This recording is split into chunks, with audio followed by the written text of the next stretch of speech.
Hey, welcome back to the About the Labor podcast here at VikingsTerritory.com. I am BJ Reidell, back here with my guy, Drew Mahowald, and we're continuing on with the off-season. We've got a variety of topics for you guys today. Everything from the whole Michael Floyd situation with that interesting drink that he mentioned. And then we got Randy Moss and Ahmad Rashad in the Ring of Honor. We're kind of catching up a little bit on that one. Teddy Bridgewater, a lot of the same stuff, but his teammates are talking about how it's like he was never even hurt, so we'll touch on that a little bit and hit on a couple of key quotes. NFC North ranks continues with the cornerback position, so stay tuned for that. Should be a lot of fun. And then, of course, we have a full Twitter mailbag today, so that will be a primary focus today, answering your guys' questions. We got a handful of really good ones. Seriously, finally got some questions from our followers. We go like 4 weeks without any, and then all of a sudden we get like 7 in one. Seriously, for one show. I said 3 different times, and I won't mention which question specifically, but 3 different times I said, wow, that's actually a really nice question. So this is going to be a good mailbag. We'll do that, and then we're going to finish off with our Take 5. This week, we're going to stick with the comedy theme, the worst beverages to consume in our personal opinions. So before we hop right into that, though, we got a quick message from our sponsor. We're starting up in kind of an advertising scheme promotion with a guy named Brendan Gay, who he's a stand-up comedian, native to Minnesota.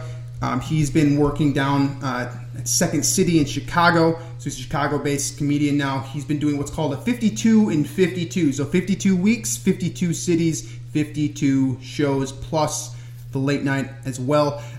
He's going to be recording his first ever special, so it's a really special moment for him. And I hope you guys are going to join. I'm obviously going to be there. I'm a huge fan of his work. It's going to be produced by Black Iris Media Production Company. It's a location at the Joke Joint in Mendota Heights, Minnesota, my home base, one of my favorite places to catch comedy at. So tickets aren't technically on sale just yet. We'll have a promo code next episode, hopefully, if not the following. And when the tickets do go available, you can be able to catch them on jokejointcomedyclub.com or on Brendan's website, brendanbeingbrendan.com. Make sure to check out his podcast, him on Twitter at BrendanGay92, on Facebook, brendan.gay, Gay.1, and his website, one more time, brendanbeingbrendan.com. Make sure to check out all of that and stay tuned for further details. And let's get into some Vikings football. The topic that everyone wants to talk about. The topic that I don't want to talk about. Michael Floyd. Last Friday, I mean, you guys have heard the news. Early in the morning, he tested positive for alcohol. And that obviously violates a lot of different things. Not only the trust of probably Kyle Rudolph, who he has been living with, but as well as a lot of rules that could have him in some hot water. Drew, you know the situation. There's some thing going on where kombucha wine, or whatever it's called, kombucha tea, that supposedly caused the positive test. Are you buying it? Do you want to buy it? What's the take on that? I'm not buying it, and I'm not buying him playing a down as a Viking. I mean, his career's over. Whether it's a legitimate excuse or not, I don't think it really matters. I think what's going to matter here is the Vikings are going to give this guy. I mean, hypothetically, if they were to keep him on the roster, they're going to be giving this guy a 3rd chance, a 4th chance. And it was pretty clear, kind of. I mean, he addressed when he was signed. He made it clear that he was giving up alcohol for good, as far as I'm concerned, as far as I know. Yeah, I mean, I did post that. That article, a positive test here, right? I mean, he told you that too. So yeah, he made it clear that he was going to stay away from alcohol, and this clearly violates those terms. It violates the terms of his house arrest. He's in trouble. I think he avoided a couple of those alcohol tests too. I don't remember how many he avoided, but he 2 of them, and then in the middle, apparently, supposedly, this is according to his agent, so he's kind of speaking with some Mike Floyd bias, I assume, but that he passed like hundreds and hundreds of alcohol tests. Right. Well, they're testing him so often because of this. They're in terms of the house arrest, like they're testing him just all the time. So I think there was a couple in that short time frame or whatever that he missed, and then when they finally he finally took that one, he failed it, or something. I can't remember the exact. It was something detail. Absurd with like really early in the morning. Like he passed one at like 4:45. Yeah, it was like 6:30 a.m. or something. He passed one at like 4:45 in the morning, then missed one at 5:30, and then like failed one at 6. Something like that. Something absurd like that. So it is a bit of a fishy scenario. I fully admit bias here. Michael Floyd is, he's not my best friend. He's not a guy that I hang out with regularly, but I root for him.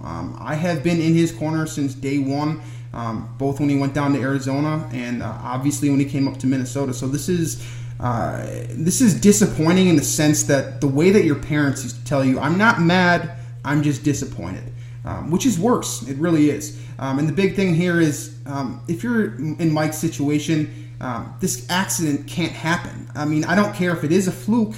You have to be aware of things that have alcohol content in them. I mean, you have to know that stuff. You you have placed yourself in a position where you have no choice but to know everything that goes into your body because you will be tested regularly. And if you fail, I mean, we'll see what happens, but I can't imagine it's going to be good. And Mike knew that, and that's the most disappointing thing for me. I'm not going to reach into his personal life. I have absolutely no business condemning him as an alcoholic or poor character or any of those things. But what I will say is he came in, and it was short-lived. If this is the end of his Minnesota Vikings career, and that's a tragedy because, as I wrote in the article, it was a redemption story waiting to happen. Chris Carter was in his corner. Mr. Fitzgerald was very vocal about Mike's comeback story in Minnesota. Everyone was rooting for him. Kyle Rudolph got behind him immediately with the hilarious Twitter picture of him in his Darren Hall jersey. Harrison Smith was vocal about it. I mean, all of these guys got behind him, and I just pray, and I just really hope it is a fluke and that there is something fishy going on here, because there is enough to think that there's some weird stuff going on here. I think that there's no concrete proof of anything at this point, and I think there is a very small possibility that this is a fluke and that Floyd will kind of dodge a bullet here. But, I mean, let's just be real. Let's be point blank. This is a mistake that it could very easily cost him his career at 27 years old. He's got 4, 5, 6 good years left to live and a lot of money to make. And he put it on the table either by being having some sort of addiction, which is an issue, which I hope is not the case, or by just being, lack of awareness, which, I mean, on the football field, you got to fully aware of your situation, and he's put himself in a position where he needs to be fully aware off the field as well. So very disappointing. Yeah, the one thing, though, I will say is that the Vikings still have him on the roster, which it tells me that they're kind of waiting for, definite 100% proof that this happened.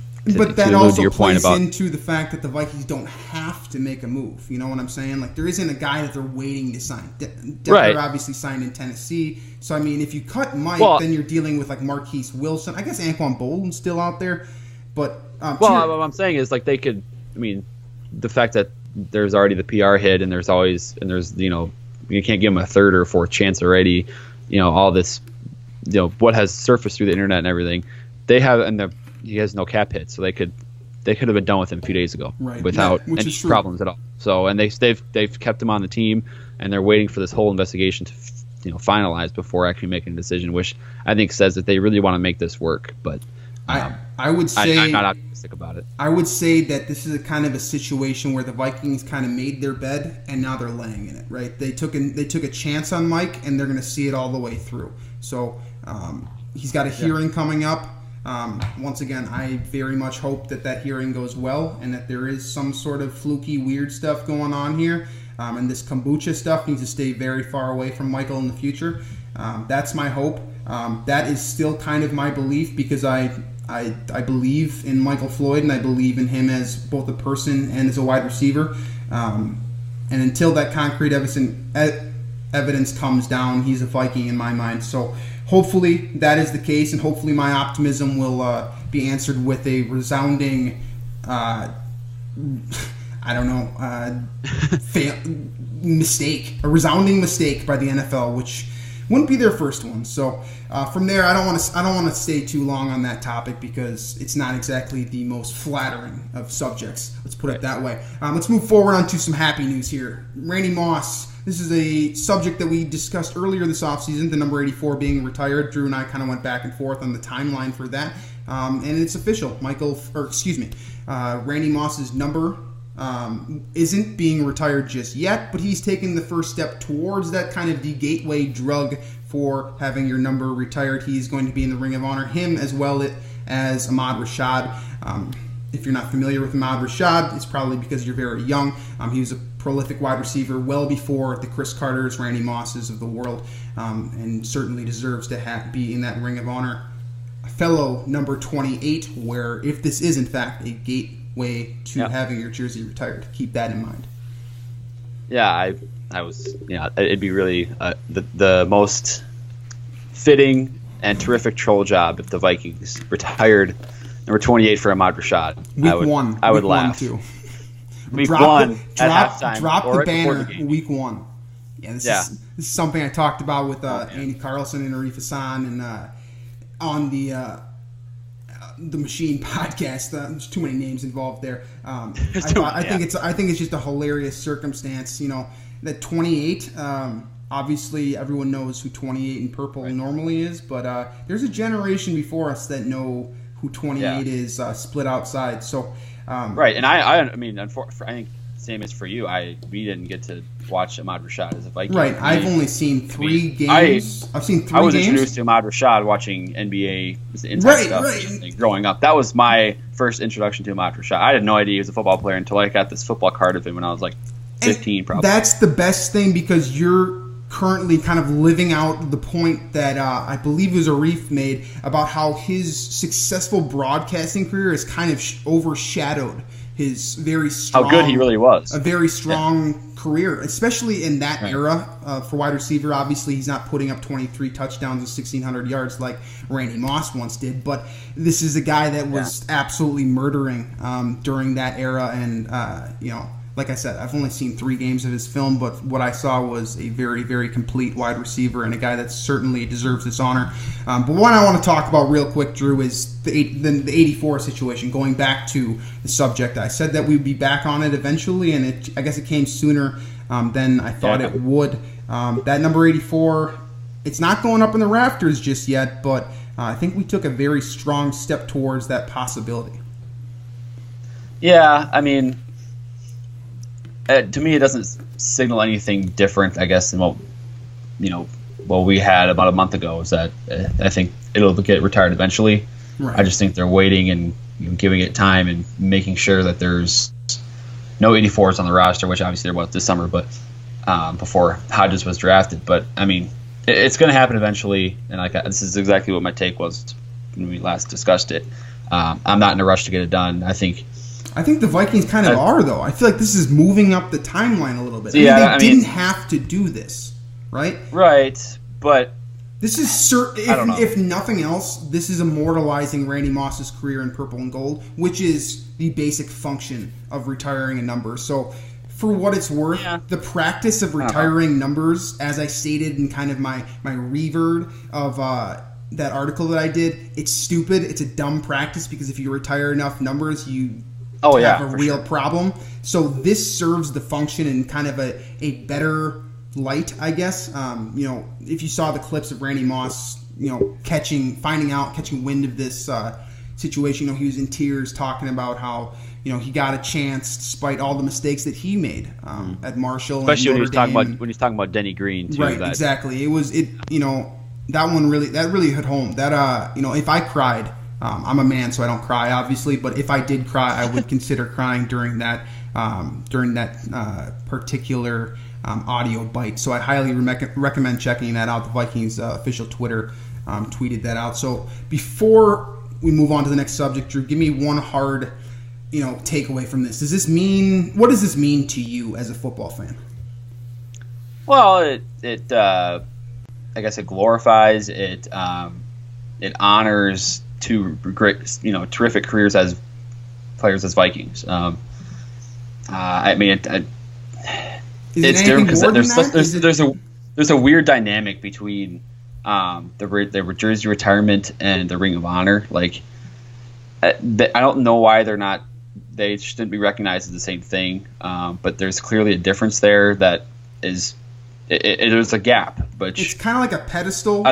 I wish there wasn't that gap. I wish kind of that either the Ring of Honor was smaller and just included jersey retirements, or vice versa. But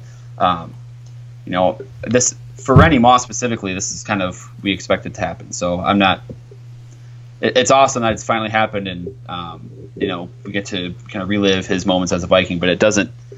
It's not like it's shocking. It's just a great. Right. It's certainly not shocking. That's definitive. If anything, if there's it's any a fun takeaway, look down memory lane is what it is for me. Absolutely. If anything, if there is any major takeaway here, is we all saw it coming and now it's here. Yeah. Kind of like the Warriors championship run. See me relating back to basketball there, Drew? Yeah. All right, let's move forward. Which, by the way, is insane right now. If you've seen some of the news in the NBA, but that's for a different. That's for a different podcast.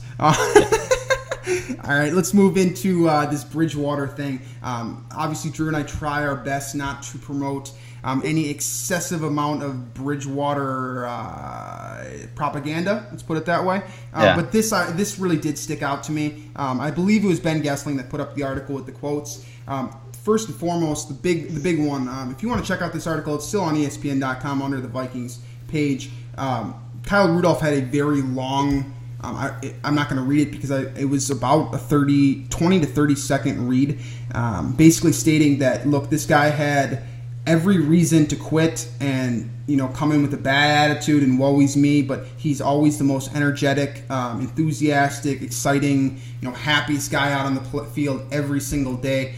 This is nothing new about Bridgewater's character, obviously, but from a guy like Kyle Rudolph, I feel like first of all, this is a guy that is one of his receivers. Obviously, he's a tight end, one of his pass catchers. Right. And also, it seems like, a guy that has got to know him on a very personal level, and a guy that I feel like Kyle Rudolph doesn't speak unless he has a point to be made. He's not a guy that just finds a camera and starts talking. So I do like that out of him. And then the second quote, and I'll get your reaction, Drew, is from Laquan Treadwell. So this carries a considerably less weight in my personal opinion, but maybe just maybe for Treadwell, this was kind of just playing politics and just saying the right thing. But take it for what it's worth. Yeah, probably. Probably. I think probably. Treadwell just stated that it looks like was never hurt at all, and that he looks great. That's a verbatim quote. I just mixed it up a little bit. So I guess, Drew, any takeaways from this? Anything new? Any reason for alarm? Any reason for the inevitable surge on Twitter that we'll probably should have seen today and could see as soon as tomorrow? No. I mean, I'm siding with skepticism with this whole Teddy thing. People are going to say different things. The Vikings Twitter account and social media accounts are going to throw out these videos. They're going to hype up this guy because he's the face of the franchise. I think he still is. And they're going to market this guy because of who he is, his charisma, his attitude, that smile, the marketability he has. They're going to keep using that to gain, build the brand of the Minnesota Vikings. So I think in a way, maybe not explicitly, but I think indirectly the players have been kind of taught to do the same thing. And so I think they're going to say things and they're going to kind of, put him on a pedestal and talk about him well and, talk about how well his rehab is, in which all we've heard to this point is that his rehab is going very well, but that his return probably won't be 2017. That part still is true, and that has not changed, and I still don't believe he'll play in 2017. Obviously, it's great to hear he's doing well and that he looks better. I get that, but this doesn't change anything. It's just two teammates that are saying good things about his rehab. That's happened the entire offseason, really. And for what it's worth, I mean, the media, myself included, have been prompting everyone and anybody about Teddy Bridgewater. Right. I mean, I get it. The franchise QB. I mean, even when I talked to Mike, one of my initial questions was, what do you think about playing with Sam Bradford and or Teddy Bridgewater? That dynamic. I mean, everyone wants to know about Teddy, right? And that's obvious. So you're going to get a bunch of these quotes where, you have to kind of pick and choose to find the political quotes and the quotes that are, meaningful. Personally, I see some meaning in Kyle Rudolph's quote just because it seemed, obviously I was reading it, so I don't know his tone, but it seemed very heartfelt. It seemed very genuine. And it just kind of, again, it's one of those things where it just sort of backs up, it supports what we already know about Teddy Bridgewater. And, for me, it never gets old having that type of support, having a high character guy in the locker room that you can, definitively guarantee is going to be, a plus to have on your football team. So that never gets old for me. That's my major takeaway here. Other than that, Laquan Treadwell, I think he's just trying to get brownie points. And he's probably doing it with the wrong quarterback, to be honest with you. But with this Floyd situation, he's in a position now where it's his job to lose. He's wide receiver 3 now. Yes, it is definitively his job to lose. And it seems like he's saying the right things. So, as a 21-year-old, you don't always say the right things. I remember being 21. You're obviously 21 now, and you are probably perfectly aware of what I'm talking about here. But good for Treadwell. It seems like he grew up a little bit, and I guess you could take away from Tread there that he is more politically correct in speaking to the media, which probably says something about his maturation. Maybe I'm trying to find something here. I don't remember him saying anything wrong before. It's just never. Maybe I'm not remembering correctly, but I don't think he was ever saying the wrong things. But he had that. People were talking about him being, a bad presence, not right. That type of stuff. It was unconfirmed, obviously, but there was so much of it, and I heard from multiple sources that Treadwell wasn't fitting in. Well, I think that's different, though. I think how you act behind the scenes when the camera is not on you, and how you act with the camera on you. I think human beings have the ability to change who they are when they know. You can be manipulative. I get that, but then there's the Adam Joneses of the world who are the same person 1,000% of the time. I feel like Treadwell, being a younger dude, he doesn't have the filter that a lot of these older guys do, and especially because he spent the vast majority of one of his prime years in college on the shelf. He didn't have the opportunity to speak to the media a whole lot. I'm sure that he's been taking media interviews since he was 8 years old. Don't get me wrong. But my point being here is, if there is something to take away from the statement he made, I think it says a little bit about his maturity as a 21-year-old and being more a part of this football team. Yeah. Okay. That's fair. I'm digging. I'm trying to find something, and I think that carries some weight. I think there is some merit to that statement. Again, I'm making this point for the 9th time. I'm digging here, but I do think that at every quote, at the base of every quote, you can find something, and I think that being optimistic here, going along with my theme of this show, I'm being optimistic with Treadwell, being optimistic with Rudolph. Obviously optimistic with Teddy Bridgewater. That's a scary road to go down. It is a scary road. To go down. You can be wrong. I don't know what it's like, but there is a very strong possibility of being wrong when you do go out on a limb. So, That's true. That's true. Just stating facts here. Let's move on to the next thing here. The NFC North ranks cornerbacks. I'm just going to let you start this off.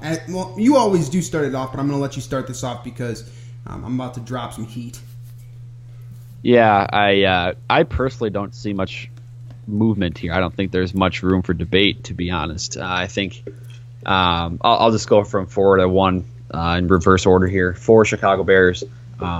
They added Prince Amukamara, but there's still too many question marks, and they didn't really address anything in the secondary. So they were brutal last year, and I think that's clearly their weakest overall kind of positional group is that secondary. Number 3, I have Green Bay. Obviously they added Kevin King with their first draft pick, which could be a really good boost for them. But again, he's a rookie. We know how long it took Xavier Rhodes to finally get acquainted with the NFL. And these guys, Demarius Randall, Ladarius Gunter, Quentin Rollins, they were shredded for the most part last season. So not completely impressive there. Detroit is number 2 then. I have Darius Slay, Big Play Slay they call him.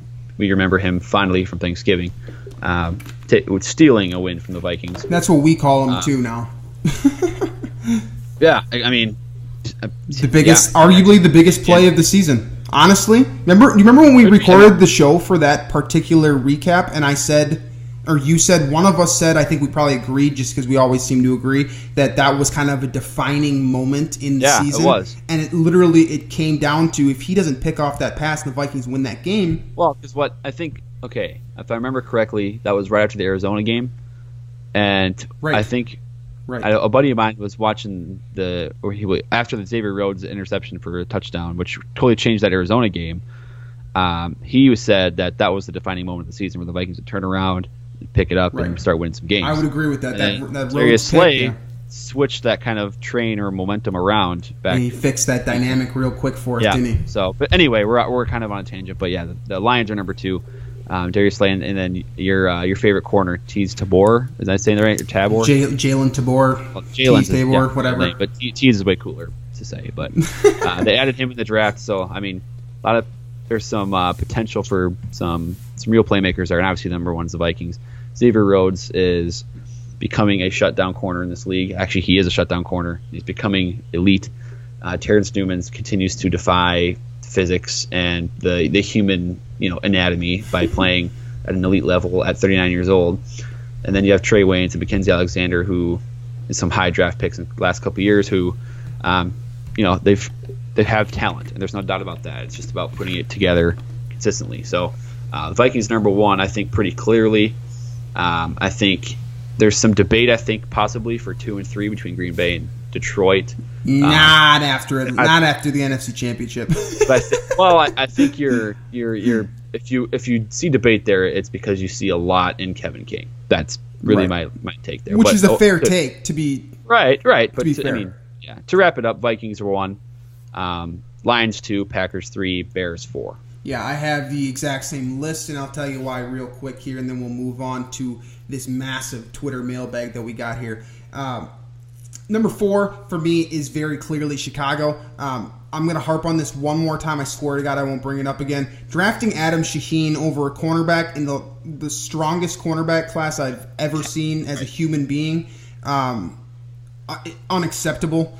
Just completely unacceptable. How Vic Fangio didn't get his shutdown corner from this class is just, I mean, it's Mitch Trubisky mixed with just Ryan Pace kind of, it baffles me. I don't get it. They did release Tracy Porter, so my least favorite football player in the NFL is no longer a football player in the NFL, so they did upgrade in that regard. Prince Amukamara, I will admit this, he was the guy that I wanted the Vikings to take over Christian Ponder. I really like him as a corner. His career has not progressed as hoped. But, he is a much better option than what they had last year. But behind those two guys, and, they're okay. But behind them, Sherrick McManus is the guy that Diggs absolutely roundhoused on that 40-yard touchdown when Teddy beat Bears at Soldier. Just hilarious. Bryce Callahan has some talent in the slot. I like what he can do. I like his athleticism, but he's limited. So just as a whole, that group needs work, and they didn't work it out during the draft, which is, again, one more time, just completely ridiculous, and just they're one piece away from this being a very good defense that could keep them competitive with Mike Glennon as their quarterback. Number 3 for me is the Packers, and that's weighted 100% on Demarius Randall's growth and Kevin King as a cornerback. If you remember me talking about cornerbacks a couple months back here, Kevin King was one of my personal favorites. I really loved that entire Washington group. Their entire secondary was absolutely outstanding. Honestly, Green Bay would be better served replacing their secondary with Washington's secondary from last year because of how talented that group really was. And Kevin King might be right about that. He might be the pinnacle of that group. You can make a case for Sidney Jones as well, but I really like Kevin King. I really like his physicality, and I'm really annoyed that the Packers have him. But behind those two guys, where Randall is straight flashes, Quentin Rollins, again, another flash guy that is more kind of, he's more burnt than flash.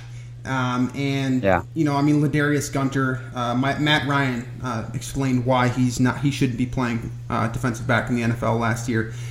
They will be helped out by a better safety group as well, which we'll talk about next week. But just as a whole, this is, again, it's an incomplete group with a lot of question marks, but I really like Kevin King, and I'm not excited about having that 6'3" dude matching up with my very somewhat undersized wide receiver core in Minnesota for years to come here. Yeah. He's got some Xavier Rhodes to him. I'll just leave it at that. And then with Detroit, like Drew said, Teez Tabor, my favorite cornerback in the draft. The guy's an absolute mirror. It's going to take him a little bit of time. Jordan Reid, everyone's favorite draft scout on Twitter, wasn't a huge fan of Tabor. He liked him, but the 40 time, the 4.6, kind of hurt him. I'm here to tell you that 40 time isn't going to matter because this guy's instincts are that good. This is a very talented cornerback that I think will be on the field probably. If he's not on the field week 1 in a starting role, he will be by probably week 6. This is a guy that's going to absolutely pass DJ Hayden, who's currently ahead of him on the chart. A solid cornerback that basically solid cornerback can basically only cover the vertical route. If you remember, I think he ran like a 4.25, and that's why he ended up with the Raiders initially. But like Drew said, Darius Slay, man. I mean, if there is a guy that can equalize what Xavier Rhodes does for the Vikings, it's what Darius Slay did last year for Detroit, and I expect him to kind of build on that. If you remember coming into last year, Darius Slay was widely considered to be the better cornerback of the two between the Xavier Rhodes in that debate. Rhodes passed him by having an absolutely prolific season, but that's not to say that Slay's season, like I just said, I think Slay might have pushed them into the playoffs with the interception, that untimely interception plus Matt Prater field goal. That's where you get the name Big Play Slay, and he's as good as a cornerback as you're going to get on the outside in this NFL. So I really like their group, and then definitively Minnesota's number 1. Xavier Rhodes, in my personal opinion, is a top 10 cornerback, if not a top 5, and I thought that last season, again, let me repeat this one more time. Last season, I thought he was the very best cornerback in the NFL. This is based on, I'm 100%. Yeah, this is based off of man coverage efficiency, tackling efficiency, his ability to kind of make up for the mistakes of the guys around him, his ability to lock down the premier wide receivers in the NFL with consistency. This is a guy that straight up did it all last season for the Vikings, and he even added the interception to his repertoire as well. And we found out that apparently Xavier Rhodes is one of the very fastest players in the NFL as well, which shocked me. That's right. Absolutely shocked me. So I think that he's ran.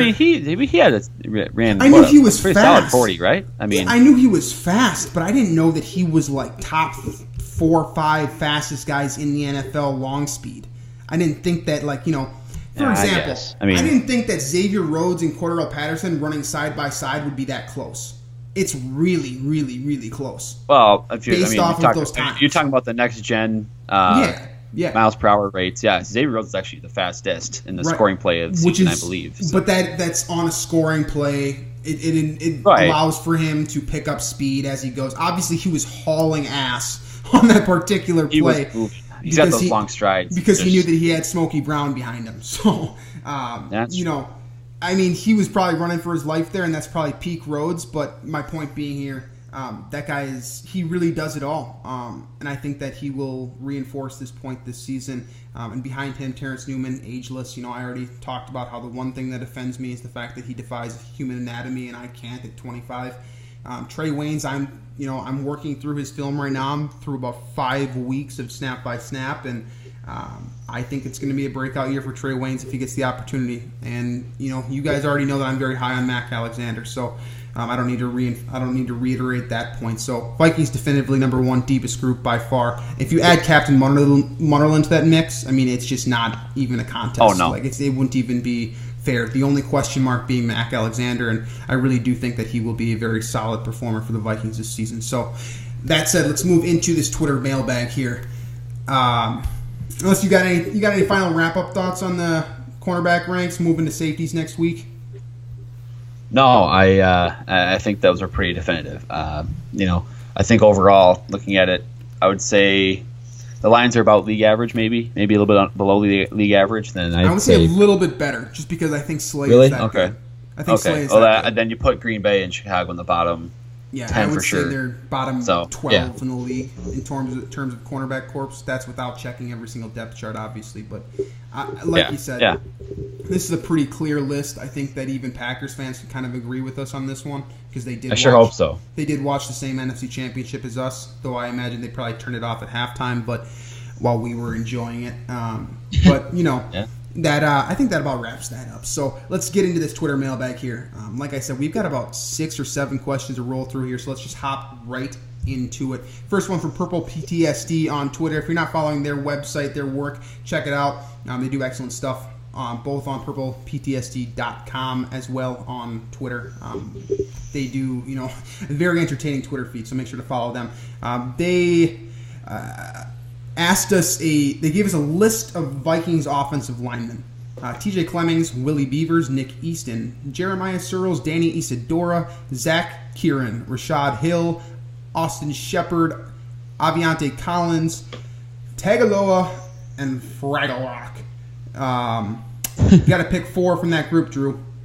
Go. Got to pick 4. So that's assuming that you keep your. I'm assuming what this is saying that this is your backup offensive lineman. Your backup, right behind Reith and Boone and Elfline and Berger and Rimmers. So anyway, I'm going to keep Clemmings, despite the perception, and obviously he had a really horrendous last year left tackle, but I think he has not had a very fair share of his cards weren't dealt to him very well in his first couple seasons. So I'm going to keep Clemmings.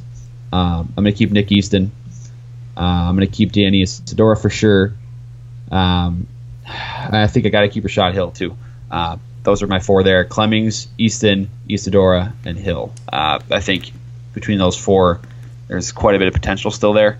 And I think between Easton and Isadora, I think especially you can kind of get that interior kind of solidified if there's any injuries there. I think those guys are pretty versatile, especially Easton. I think he's versatile. And then, of course, Hill in that Chicago game last year, I don't want to keep him off the roster after that. So those are my 4 guys out of that list. I'm pretty much on the same page as you. My initial group was also Clemmings, Easton, Isadora, and the myth, the legend, Rashad Hill, who, by the way, I forgot he existed about 10 minutes before the show. Yeah, that was pretty funny. Just to point that out that we need to talk about him more so everyone is more aware of his presence. But those were the 4 guys that I initially picked out. But Clemmings has been working a lot at guard lately, which makes me think that he's not a swing tackle anymore, at least in the Vikings' mind. I think that he might have played himself out of that position. So I'm going to pull Clemmings, and this is about as objective as it gets if you know me. I'm going to put Searles in instead because I think that Searles is more of a quality offensive tackle than Clemmings is. And, if you're looking at this list as backups, you got Easton as your backup center. He's obviously going to make the roster because Berger is moving over to guard. At least it seems that way.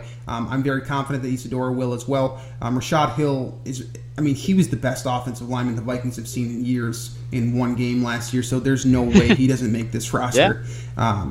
Then it comes down to kind of Searles, Clemmings, and then, take a flyer. I really like Aviante Collins. I do think there is a place for him. Personally, I would pick 5 from this list. I think that there's 5 spots, not 4. And he would be my 5th one then because I really do think that he has high upside as an undrafted free agent.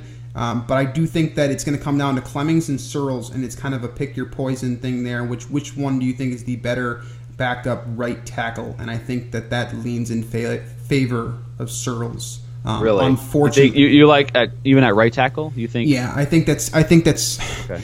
I think that Clemmings has higher upside, but I think the Vikings would. If you're looking for a backup, ideally. When you're looking for a backup offensive lineman, you're looking for continuity. We talked about this all last season. You're looking for a guy that knows his stuff. You're looking for a guy that has been able to, I don't want to say play at an average level because what Searles did last year was certainly not average, but it was better than Clemmings. Again, it was playing it in a, quote, easier position on the right side than Clemmings was on the left. But if Clemmings is in fact moving to guard, then he's more competing with Isadora, Shepard, Collins. In my opinion, I do think that Tagaloa is kind of a sleeper. I do think he's destined for the practice squad, but I would keep an eye on him. But that, for me, it comes down to those 4: Easton, Searles, Isadora, and Hill. Rashad Hill. Remember that name, folks. Any final take on that at all? No. Okay. Let's move into the next one here. That was an excellent question. For what it's worth, I spent about 15 minutes breaking that one down. Oh yeah, that was a good one for sure. That was. I did some pre-show work on that question because it was so deep. So really enjoyed that question. Thanks, guys. From Seaman Sma, all caps, 99. Will Anthony Barr return to form in 2017? Simple as that, Drew. Will Anthony Barr return to form? To 2015 form, I assume, is what the question means here. But I don't know. I mean, this is always tough because I know I haven't looked specifically at his film to see what he was doing wrong in 2016. I know you're in the process of doing that, but it seemed to me like it was either a lack of effort or that wrist injury that it appears he has, or that brace that's on his wrist or whatever was actually it was into his head quite a bit, and he wasn't. I was going to piggyback on that thought right there. I from my 5 weeks, same amount that I've done for Wayne's.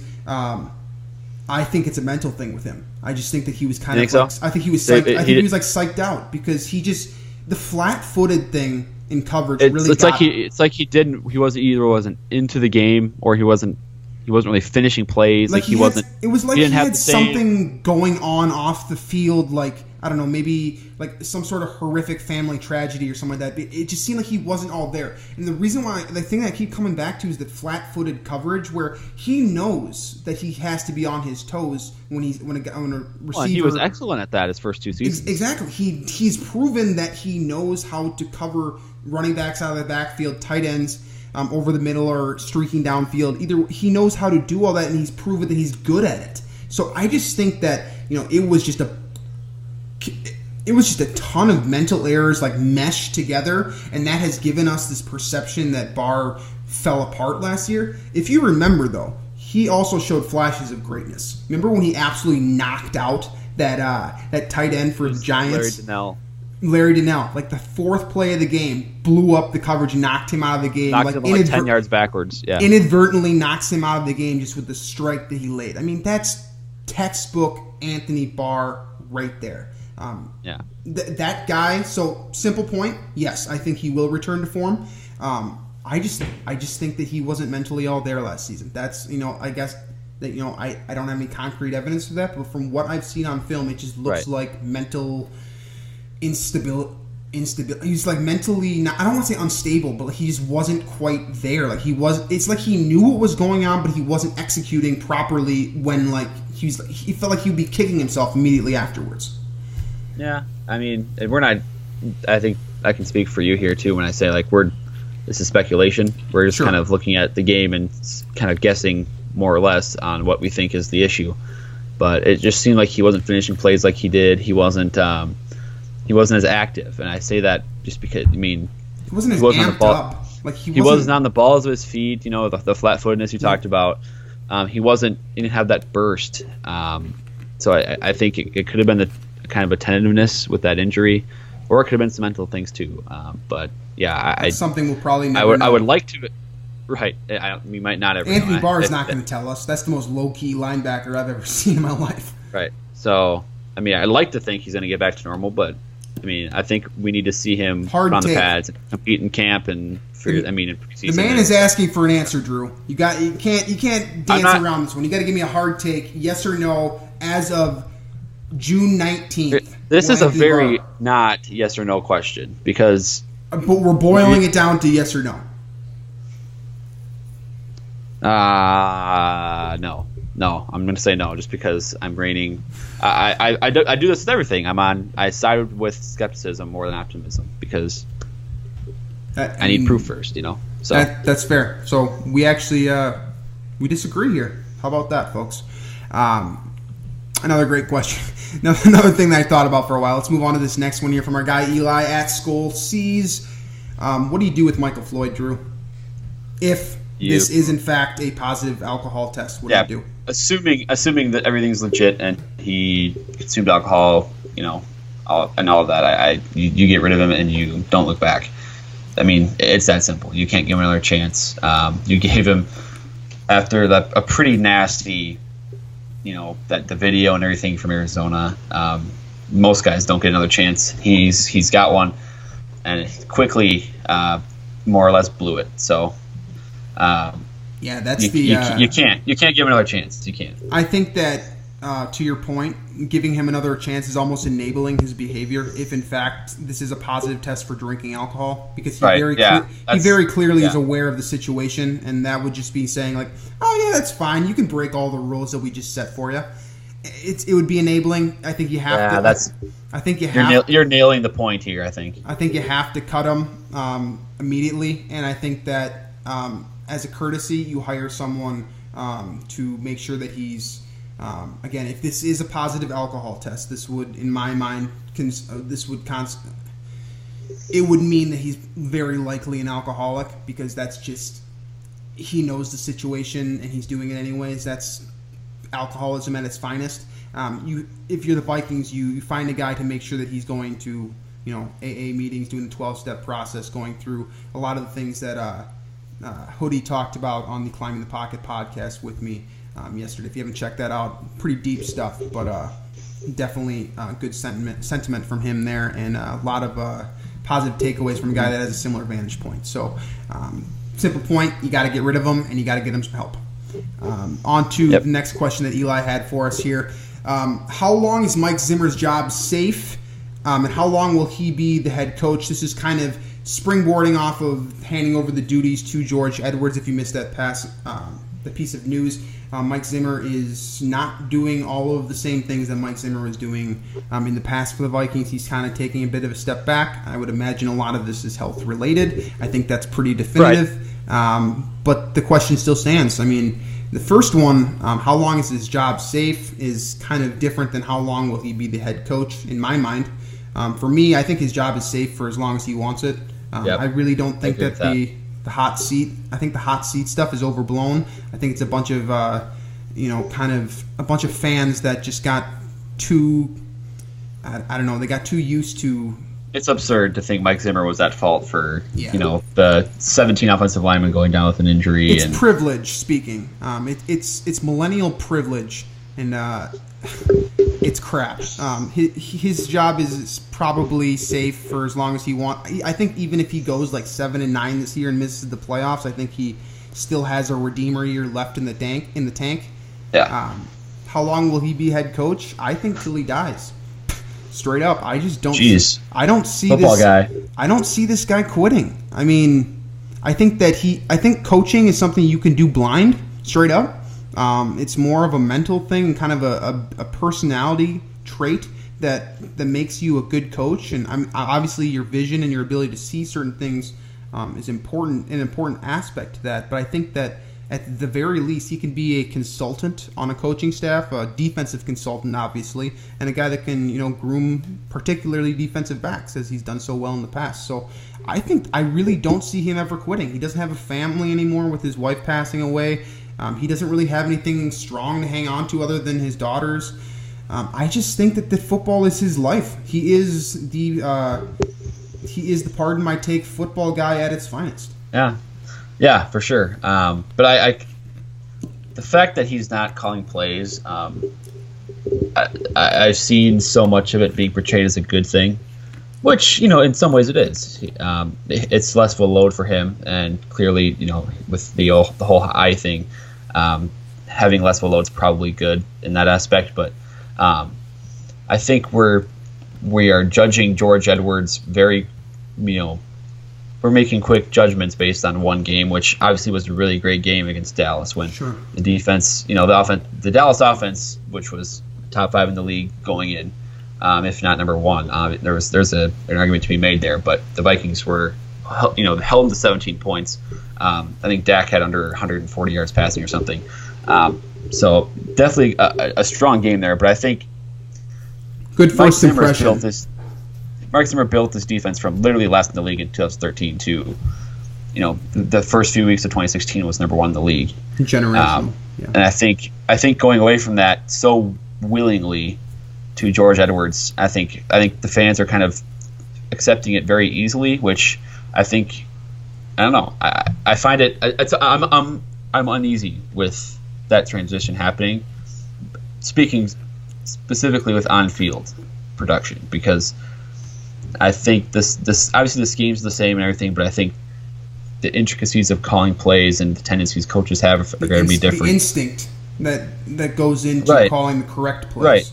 Right. So, and I think Zimmer is the better play caller, and I think he's got a better understanding of using those disguises, using that 7-Up package he's become famous for. I mean, it's his baby, and I think that it's tough to have another guy calling plays when literally the originator of that system is right there. So I think there could be some, issues, not issues, but it might be a rough transition. That's why, and I understand with the health, but I'm not as on board, I guess, with it as others are. The one thing that I'll say on this, and then we'll move on to the next question because we're running short on time, is that great leaders delegate. All great leaders give the guys that they hired responsibilities, and important responsibilities at that. This is an example of Mike Zimmer, in my mind, progressing as a head coach, maturing, understanding the position more, understanding how much he can personally handle. Over the course of the wear and tear, the mental wear and tear that goes into coaching a full NFL season. I think he understands more about himself now, which is something that immediately after the season concluded last year was something that he said, I'm going to do some soul searching for a very long time. And this is something I think that he came away with, where I think that he decided that it's not that George Edwards is the better play caller, it's that he's going to make sure that he is the best at what he's doing, and going to make sure that George Edwards if anyone else is going to call this scheme, it's George Edwards. He's the only other guy, to my knowledge, that has the knowledge and the depth of knowledge within this, the personnel alignments, the schemes, the play calling, the style, just the kind of the MO of Mike Zimmer's defense. There's only one other guy that can call these plays, and George Edwards is him. So back to my original point, the premise here, great leaders delegate. And I think this is an example of that. So I'm going to stick with the optimism theme and say that this is a good move. And just to answer Eli's question here, how long is his job safe? As long as he wants. How long will he coach? Whenever he's deceased. So hopefully 20, 30, 40, 50 years with some advancements in technology. Health specifically. On to the next question here, and this is one that I'm going to quote specifically because this is a hot take, and I want it on audio for this guy to have in his back pocket if he is correct, because this is one of the hottest takes that I've seen, and it's been a scorching, flaming hot. It's been a scorching June, but this sets fire to everything. Word for word from Josh Swedland at SwedSkull. Hot take: Willie Beavers will see playing time this year and, all caps, hold down a starting spot on the line for the next 5 years. So just a reaction from that. Hey, I hope you're right, because that's one hell of a take if you're on the money on that. I think you're definitely wrong, though. I just don't see any possibility of that. I just said that I think that he's going to be like a likely cut.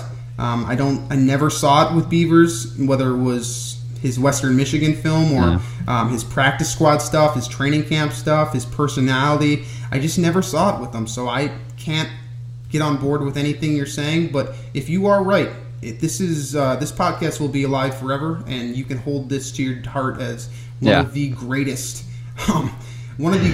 going out of a limb takes that I've ever seen. What was his name again? His first name? Josh. Okay, Josh Swedland. I don't know if you are a Pro Football Focus person or not. I feel like people kind of are or aren't, just by looking and what I see on social media. But if I remember correctly, Willie Beavers was the worst offensive lineman graded by Pro Football Focus that was drafted in 2016. I'm almost 100% sure on that. And the guy had 8 snaps last year. When I was at camp watching him, nothing at all was impressive. So I respect the balls to say this. I'm right there. Co-sign on that statement. I respect that, because this is flaming, scorching, hot take. And I can't get on board with it. That's a July take. You can't amp it up to the that's triple digit. That's a July Fahrenheit. in Phoenix, Arizona take. I mean, I'm gonna stay away from that one. I'm gonna steer clear. I'm gonna go get some water, and I'm gonna say no, that is wrong. Yeah. So my man, either keep lighting up that kindling and stick with it and blaze this one all the way through. Because if you are right, my God. See, this is one you have to own. Like, you have to broadcast this consistently, because then if this does happen, you are the you can. the You man. can take over the show if you want. Obviously, you take Drew's spot, but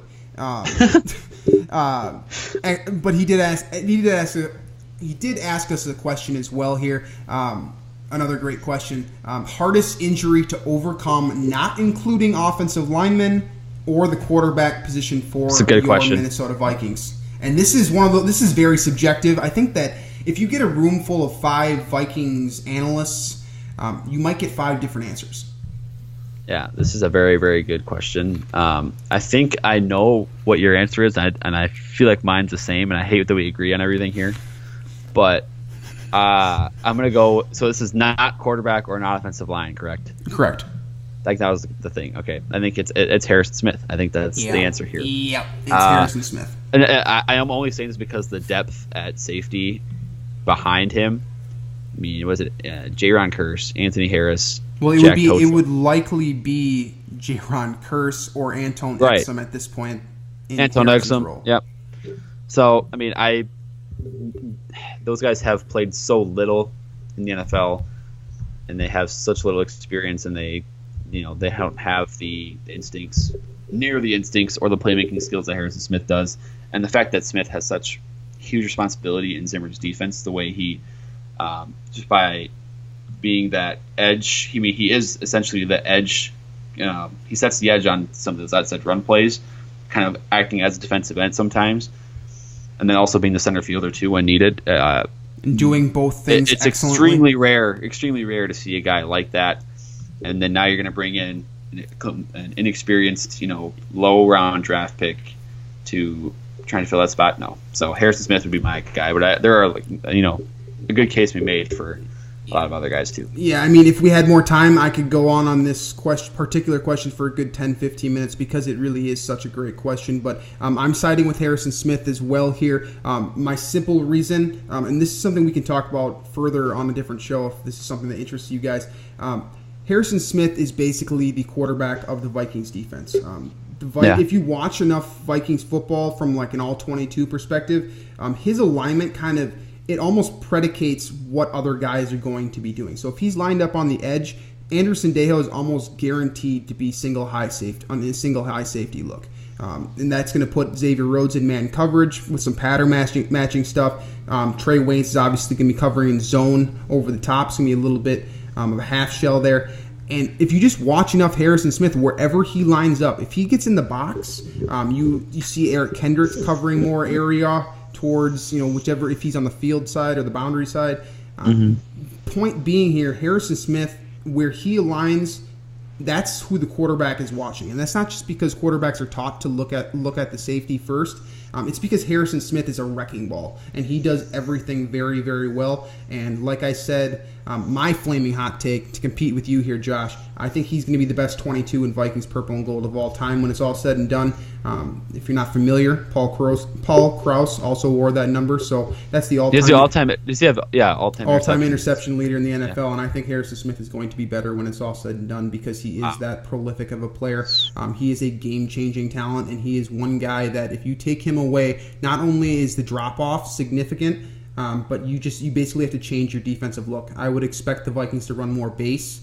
I would expect, you got to find a way to mitigate the circumstances. And when you're staring down a Jaron Kearse barrel after watching him not really know what's going on for all of last season, you have to find a way to work around that. And there's no fix. There's no quick fix. It's like the quarterback position. Sam Bradford goes down. Taylor Heineke comes in because he's going to be the backup. The Vikings are automatically in a very big hole, and it's the same thing for Harrison Smith. I mean, if you watch the games that he missed last season alone, when he was gone, this was a different defense, and that's the simple point here. That is why he is the most irreplaceable Vikings player outside of the quarterback position. He's actually, in my opinion, more important than like Riley Reif, in my personal opinion. That might be hot. That's my personal opinion. From there, let's one thing we got to address before we get into our Take 5 here is, I mean, you guys that are hating on the TV show Friends, first of all... Nope. There's no room for that. There is room for this real quick because you guys are. What's wrong with you guys? That's my only response. Just what is wrong with you guys? Absolutely get that crap out of my Twitter feed. Obviously, Drew normally is the one controlling that, but if I see that stuff again, I mean, I'm not going to do anything about it, but it's a great show. Just watch it. Period. On to the Take 5. Real quick here, this is going to have to be lightning quick Take 5 action. Once again, breaking down the worst beverages in our personal opinion. Drew, rank them for me. All right. First of all, I left alcoholic beverages out of here because I feel like, in a sense, all alcoholic beverages, taste-wise, are less than a non-alcoholic drink. So, anyway, number 5 for me is Mountain Dew. Actually, I don't like Mountain Dew. It's just never. I don't either. I'm actually a big Mellow Yellow fan, not Mountain Dew. Okay, that's wrong. That's wrong. You can't be a Mellow Yellow fan and then not a Mellow Yellow fan. Mellow Yellow is much better than Mountain Dew. Okay, which is maybe just stop your list now because you're just saying dumb things. I think. Well, okay. My next 2, 4 and 3 are kind of together, but I think so. Number 4 is flavored water, and number 3 is carbonated water. Like, don't mess with water. Just water is fine. Ice cold water. Good take. Good rebound. Good rebound. Yep. Number 2 is any fruit punch flavored sports drink. So like a red Gatorade or red Powerade, red, any of those. I don't like the red flavor. I hate it. I don't like it at all. It's not fruity. It's like a extremely sugary. It is weird. I don't like it. And number 1 is any energy drink by itself. So like if you're having just a Red Bull, just a 5-hour energy, just one of those Monster. You're gonna say this to my face? Get this out. It is the worst. No, I am the sponsor for Red Bull, and you're gonna say this to my face right now. Yeah. This is I get sick every time I've had one like 4 times in my life, and I got sick every time, and I'm not gonna keep going, buying. Just so, poor, absolutely not. Solid list in premise, but just poor execution. I'll give you the real top 5 worst beverages, starting with number 5 here. If you haven't had the luxury of consuming this beverage as an actual beverage and not just on accident, salt water. People drink it, and it sucks. It really, really sucks. If you ever happen to be swimming in the ocean and get a gulp of salt water, or if you happen to be someone like me who swishes salt water around in your mouth in order to get the white tint on your teeth, fun fact, it's awful. Ooh. So that's number 5 for me. Number 4, in milk in general, I hate milk. Milk is trash. Really? But warm milk specifically is just it's got an odor to it. It's one of a kind. What about chocolate milk? Chocolate milk is a different story. We'll touch on that later on here. Actually, we won't touch on that later on here. We'll touch on a similar subject later on here, but. Chocolate milk is cool, but warm milk almost has like a solid form. It transitions from that liquid to like kind of like a mucousy gel that resembles snot. Disgusting stuff. Number 4. How warm is this milk you're talking about? Not as hot as Josh's take, but somewhere between room temperature and that. Well, yeah, why are you drinking that? Definitely don't drink that. Then. Because that's not healthy. There are people that drink it.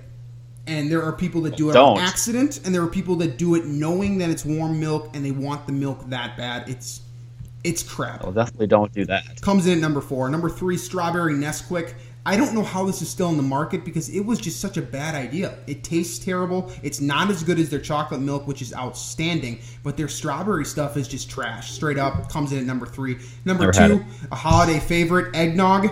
I mean, I'm all for getting boozed up on the holidays, but eggnog is not the way to go. I've always been told that it's acquired taste, but I've never acquired that taste. And I've acquired the taste of a lot of alcohols.